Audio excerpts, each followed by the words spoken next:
Sir ಏನಿಲ್ಲ, ಅಪ್ಪ ಅಮ್ಮ ನಮ್ ಇಲ್ಲಿಗೆ ಒಂದೊತ್ತಿನ ಊಟಕ್ಕೂ ಎಷ್ಟು ಕಷ್ಟಪಟ್ಟು ಇದುವರೆಗಾದ್ರೂ ಯಾವುದೇ ನೇಮಕಾತಿ ಆಗಿಲ್ಲ, ಏನಾಗಿಲ್ಲ. ಸುಮಾರು 10 ರಿಂದ 15 ವರ್ಷ ಆಯ್ತು.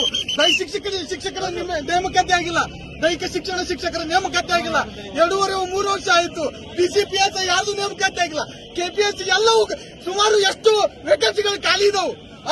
ಯಾವ ಹೊಟ್ಟೆ ಉರಿ ಹತ್ತಿಲ್ಲ ಅಂದ್ರೆ ಯಾರಿಗೂ 5,000 6,000 ಕೊಟ್ಟು ಬೀಚ್ ಹೋಗಿದ್ದಾರೆ ಹುಡುಗರು. ಒಪ್ಪತ್ತಿನ ಊಟಕ್ಕೂ ಗತಿ ಇರ್ಲಾರ್ದ್ರೆ ಒಂದೊಂದು ಹೊತ್ತು ಊಟ ಮಾಡ್ಕೊಂಡು ಇಲ್ಲಿವರೆಗಾದ್ರೂ ಬದುಕಾಯ್ತಾರೆ. ಈಗ ಅರೆಸ್ಟ್ ಮಾಡುವಂತ ಕೆಲಸ ಮಾಡ್ತಾ ಇದಾರ ಹೆಂಗೆ? ಏನಿಲ್ಲ ಸರ್, ನಮ್ಮನ್ನ ಒಟ್ಟು ಒಬ್ಬ ನಾಯಕನನ್ನ ಹತ್ತಿಕ್ಕೆ ಒಟ್ಟು ಅವ್ರು ಏನ್ ಮಾಡ್ಬೇಕು, ಈ ಪ್ರತಿಭಟನೆಯನ್ನ ದಿಕ್ಕಿ ತಪ್ಪಿಸ್ಬೇಕನ್ನೋ ಕಾರ್ಯಕ್ರಮನ. ನಿಮ್ಮ ಹೆಸರು? ನನ್ನ ಹೆಸರು ಪ್ರತಾಪ್ ಅಂತ ಹೇಳಿ.